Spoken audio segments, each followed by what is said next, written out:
বিশ্বখ্যাত দায়ী ও তাবলিগ জামাতের আমির হজরত মাওলানা সাদ কান্ধলভি দামাত বারাকাতুহুম। আপনার ঈমানি চেতনাকে পুনর্জীবিত করতে এই ভিডিওর প্রতিটি মুহূর্ত অত্যন্ত গুরুত্বপূর্ণ। একটু দিন ছেড়ে দিলে কি আর হবে? আপনার এই সামান্য অবহেলাই হতে পারে এক মহা বিপর্যয়ের শুরু। পরিস্থিতির দোহাই দিয়ে আমরা কি আজ সুন্নাহর চেয়ে দুনিয়াবি আইনকে বড় করে দেখছি? কেন আমরা আমাদের আকীদাকে পরিস্থিতির হাতে জিম্মি করে ফেলছি? ইসলাম ও কুফুরের মধ্যকার সেই সূক্ষ্ম প্রাচীর এবং মুমিনের প্রকৃত বিজয়ের মূলমন্ত্র নিয়ে এক অনন্য জ্ঞানগর্ভ ও হিদায়াতি আলোচনা। যুগান্তকারী এই বয়ানটি পেশ করেছেন বিশ্বখ্যাত দায়ী ও তাবলিগ জামাতের আমির হজরত মাওলানা সাদ কান্ধলভি দামাত বারাকাতুহুম। হজরতজি মাওলানা সাদ কান্ধলভি দামাত বারাকাতুহুমের উর্দু বয়ানের বাংলা অনুবাদ শুনুন। শুনি হজরতজি কি বলেছেন। আমার অত্যন্ত সম্মানিত দোস্ত, বুজুর্গ, মুরব্বী ও প্রিয়জনেরা, হজরতজি বলেন, ইদা যুকিরাল্লাহু ওয়াহদাহু, যখন এক আল্লাহর কথা স্মরণ করা হয়, যখন আল্লাহ তাআলার তাওহীদ বর্ণনা করা হয়, তখন যত বাতিল অন্তর আছে তারা সবাই এতে সংকুচিত হয়ে যায় এবং দমে যায়। আর আপনি যদি তাদের প্রতিমা বা মূর্তিদের আলোচনা করেন, তখন বাতিল খুশি হয়ে যায় যে আজ তারা আমাদের কথা বলেছে, আমাদের জিনিসের কথা বলেছে। আমি আপনাদের কাছে পরিষ্কার করে বলছি, মুসলমানের আকীদা এত দুর্বল হয়ে গেছে যে মুসলমান এটা ভাবে যে যদি কিছুটা অন্যদের কথাও বলে দেওয়া হয় যাতে সম্পর্ক ঠিক থাকে এবং মিলেমিশে থাকা যায়। আমি আপনাদেরকে কুরআনের কথা কি বলবো? আল্লাহ কুরআনে বলেছেন, হে মোহাম্মদ, যদি আপনি তাদেরকে খুশি করার জন্য একটি কথাও তাদের মনের মতো বলে দেন, তবে আপনি আমাদের কথাকে অস্বীকারীদের অন্তর্ভুক্ত হবেন। আর আপনি যদি এমনটি করতেন তবে তারা আপনাকে অন্তরঙ্গ বন্ধু বানিয়ে নিত।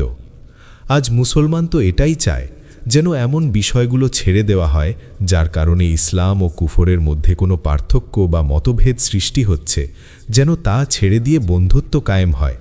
আর এটাকে তারা মাসলাহাত বলে, কিন্তু আমি বলি এটা মাসলাহাত নয়, এটা বাতিলের সাথে মুসালাহাত।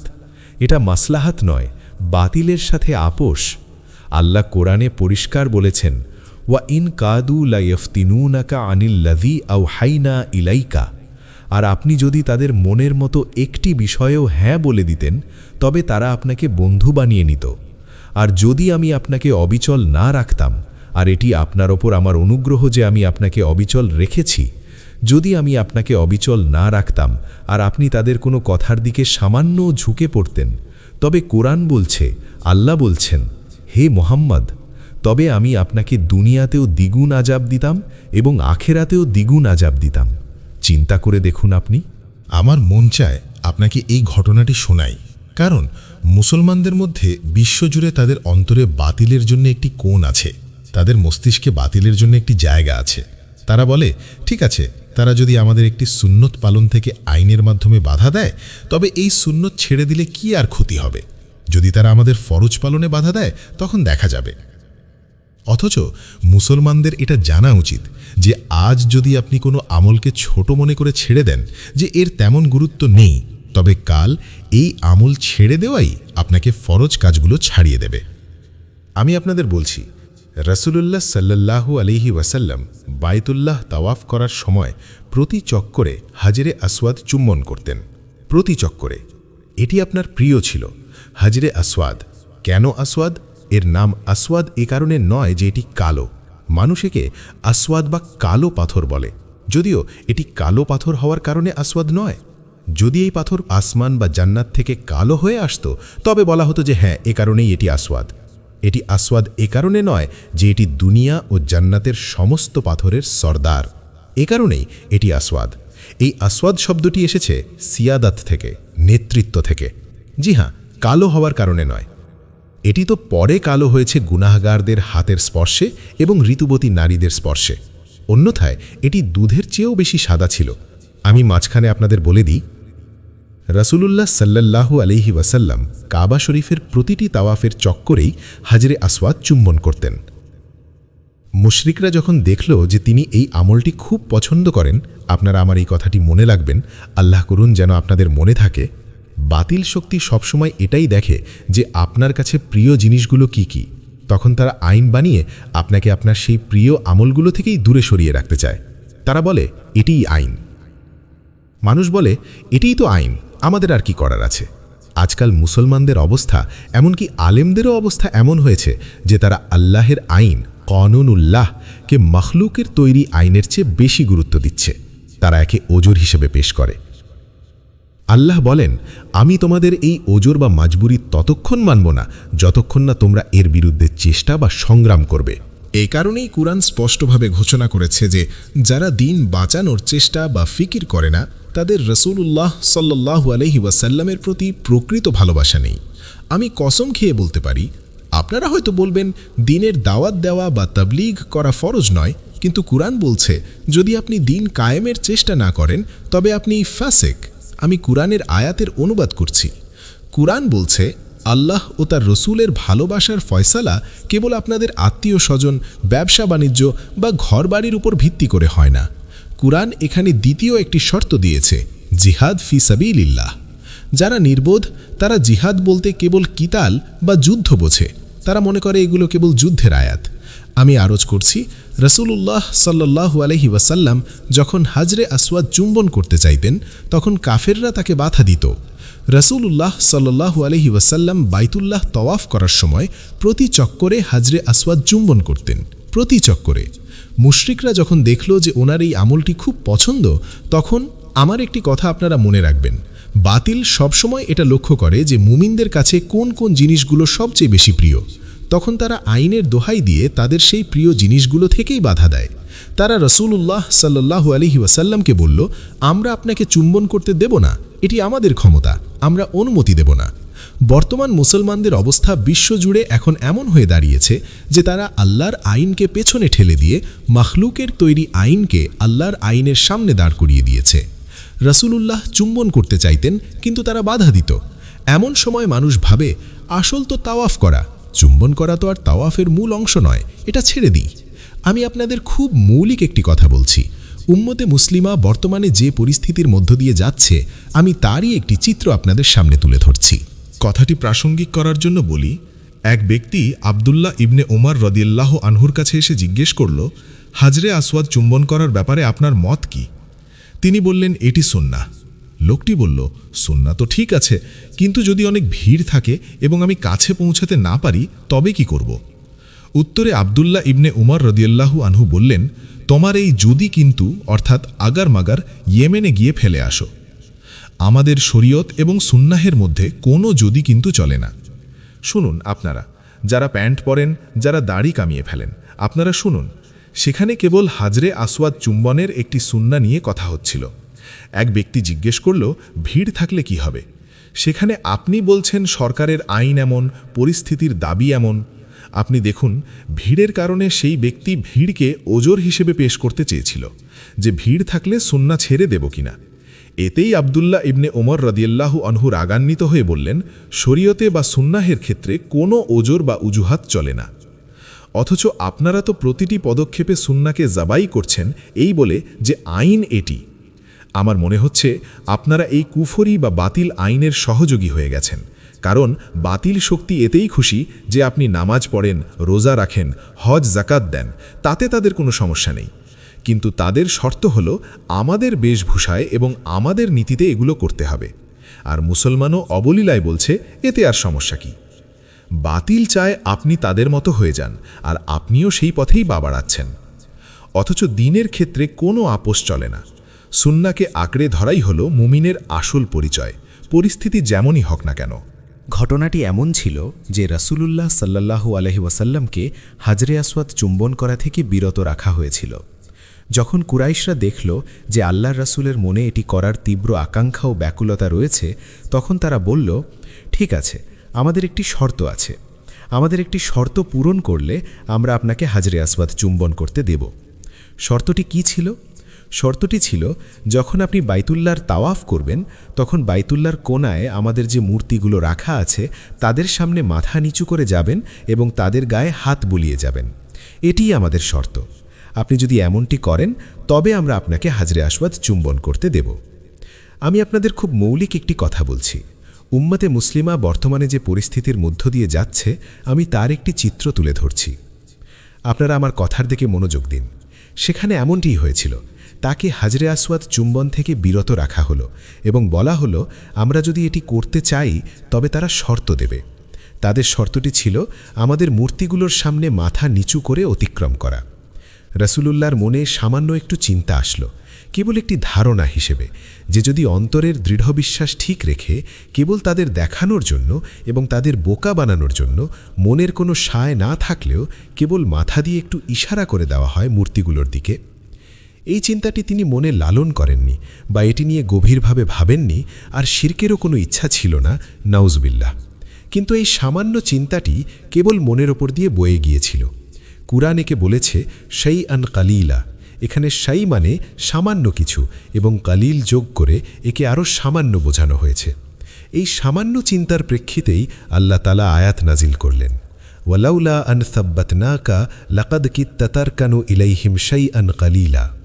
অর্থ, আর আমি যদি আপনাকে অটল না রাখতাম তবে আপনি তাদের দিকে সামান্য পরিমাণ ঝুঁকে পড়তেন কেবল তাদের দেখানোর জন্য, কোনো আন্তরিক ইচ্ছা ছাড়াই হয়তো আপনি তাদের দিকে ঝুঁকে যেতেন এই ভেবে যে চলুন তারা খুশি হোক আর আমার কাজটাও হয়ে যাক। আজ উম্মাতের অবস্থা দেখুন, তাদের যেখানে ইচ্ছা ঝুঁকিয়ে দেওয়া যায়, যা ইচ্ছা বলিয়ে নেওয়া যায়। তারা বলে পরিস্থিতির দাবি, এটা তো মাসলাহাত, এতে সমস্যা কি, আমাদের অন্তরে তো ঈমান ঠিক আছে। আল্লাহ তখন বলেছিলেন, যদি আপনি সামান্যতম তাদের দিকে ঝুঁকে যেতেন তবে আমি আপনাকে দুনিয়াতেও দ্বিগুণ শাস্তি দিতাম এবং আখেরাতেও দ্বিগুণ আযাব দিতাম। এ প্রসঙ্গে মুফতি শাফি রাহিমাহুল্লাহর বায়ান থেকে একটি উদাহরণ দিতে চাই। আল্লাহ করুন যেন আপনারা এটি বুঝতে পারেন এবং মনোযোগ দিয়ে শোনেন। মুফতি শফি রহমতুল্লাহ বলতেন, আমি আপনাদের এই উদাহরণ দিচ্ছি যে সামান্য একটু দিন যদি হাতছাড়া হয় তবে হতে দিন না। সুন্নতের খেলাফ সামান্য একটি কাজ করলে কি এমন ক্ষতি?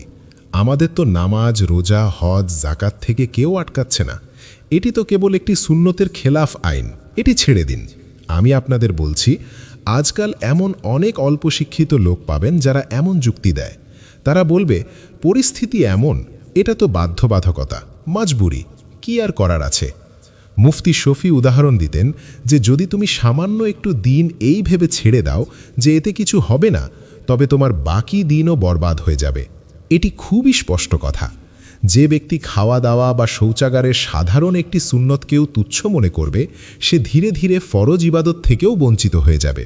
তিনি একটি উদাহরণ দিতেন যে লোহা বনের রাজার কাছে গিয়ে বলল, আমাদের কেবল এক বিগত কাঠ দরকার, আমাদের কাছে কোনো কাঠ নেই। লোহা তো লোহার মতোই শক্তিশালী, মাটির নিচে লোহার পাহাড় পড়ে আছে, কিন্তু তাদের কাঠের প্রয়োজন। তারা বলল, আমাদের কেবল এক বিগত পরিমাণ কাঠ দিন। বনের রাজা গাছটি বলল, দিয়ে দাও, আমাদের এত বিশাল জঙ্গল, মাইলকে মাইল বিস্তৃত, সেখান থেকে সামান্য এক বিগত কাঠ দিলে আমাদের কি এমন ক্ষতি হবে? কিন্তু মন্ত্রীরা বারণ করল, না, এমনটি করবেন না। কিন্তু রাজা শুনলেন না এবং লোহাকে এক বিগত কাঠ দিয়ে দিলেন। হযরতজি এখানে ইঙ্গিত দিচ্ছেন যে এই সামান্য কাঠটি পরে কুড়ালের হাতল হয়ে পুরো বন উজাড়ের কারণ হবে। এর একটি চমৎকার উদাহরণ সাহাবাদের জীবনীতে পাওয়া যায়। রাসূলুল্লাহ সাল্লাল্লাহু আলাইহি ওয়াসাল্লাম একবার সাহাবাদের উদ্দেশ্যে বলেছিলেন, যদি তোমরা ইহুদিদের তোমাদের বাগানের উৎপন্ন খেজুরের একটি অংশ দিয়ে দাও এবং এর বিনিময়ে তারা তোমাদের আর কোনো পেরেশানি না করে, তবে তোমরা শান্তিতে থাকতে পারবে। সাহাবারা উত্তরে আরজ করলেন, হে আল্লাহর রাসূল, যখন আমরা তাদের গোলাম ছিলাম, যখন আমরা তাদের অধীনস্থ ছিলাম এবং ইসলামের এই নেয়ামত ও সম্মান পাওয়ার আগে সেই অন্ধকার যুগেও আমরা তাদের একটি খেজুর দেইনি। আর আজ তো আল্লাহ তাআলা আমাদের ইসলাম দিয়ে ইজ্জত দান করেছেন এবং আল্লাহ আমাদের সাথে আখিরাতের ওয়াদা করেছেন। এখন কি আমরা তাদের সাথে আমাদের দিনের সওদা করব? আমাদের খেজুরের বাগানের ফসলের অংশ দিয়ে তাদের দেব? আমরা কখনোই দেব না, একটি খেজুরও দেব না। কারণ দিনের সওদা বা আপোষ সেই ব্যক্তিই করে যার সামনে আখেরাত থাকে না। এক বক্তৃতায় এক কাহিনী বলা হচ্ছিল যে এক বাদশাহ এক খণ্ড কাঠ চাইল। কিছু বিজ্ঞ লোক তাকে বারণ করল, কিন্তু বাদশাহ মানলেন না, কাঠটি দিয়েই দিলেন। তারা সেই কাঠ নিয়ে করাতের হাতল হিসেবে ব্যবহার করল। আপনারা সবাই জানেন যে কাঠ কাটার জন্য লোহার এমন কোনো সরঞ্জাম নেই যাতে কাঠের অংশ শামিল না থাকে। চাই তা নিহানি বা বাসোলা, র্যান্দা কিংবা করাত হোক, সব কিছুর লোহার সাথে কাঠের একটি অংশ যুক্ত থাকে। ওই কাঠের হাতলের কারণেই লোহার মধ্যে কাটার শক্তি তৈরি হয়। যদি আপনি হাতল বা বাট ছাড়া শুধু লোহার করাতটি ধরেন তবে আপনার হাত কেটে যাবে, কিন্তু কাঠ কাটবে না। কাটার যে আসল শক্তি তা ওই হাতল বা দস্তার মধ্যে থাকে, যা আপনি হাত দিয়ে ধরে রেখেছেন। আমি আপনাদের খুব মৌলিক একটি উদাহরণ দিচ্ছি, যদি কেউ আমার কথা বোঝার ক্ষমতা রাখেন। সে কাঠটি দিয়ে দিল এবং তারা সেই কাঠ করাতের হাতল হিসেবে লাগালো এবং এরপর পুরো জঙ্গল কেটে সাফ করে দিল। দেখুন, মুসা আলাইহিস সালামের বয়ানের উদ্ধৃতি দিয়ে আমি এই উদাহরণটি দিচ্ছি।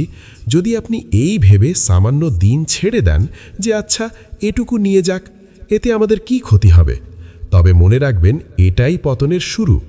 যখন জঙ্গল কাটছিল তখন কাঠ লোহাকে অভিযোগ করে বলল, তুমি আমাকে এত নির্দয়ভাবে কেন কাটছ? বিশাল বিশাল সব গাছ একটি করাতের ইশারায় কেটে পড়ে যাচ্ছে। তখন লোহা কাঠকে বলল, আমি তোমাকে কখনোই কাটতে পারতাম না যদি না তোমারই একটি অংশ আমার সাথে সামিল থাকত। আমি খুব দামি একটি কথা আপনাদের বলছি। লোহা বলছে, তোমারই একটি অংশ আমার সাথে যুক্ত আছে, তাই আমি তোমাকে কাটতে পারছি।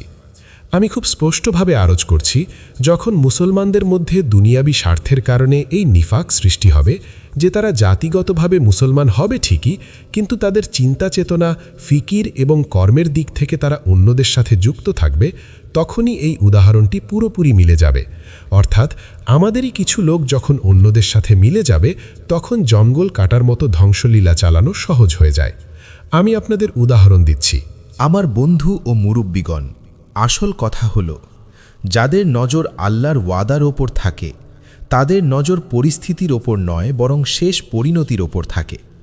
পরিস্থিতি যতই খারাপ হোক, ঈমানদার কখনো বিচলিত হয় না, কারণ পরিস্থিতি দেখে ধোঁকা খাওয়া মুনাফিকদের কাজ। ঈমানদাররা সর্বাবস্থায় বিশ্বাস করে যে আল্লাহর ওয়াদা চিরসত্য।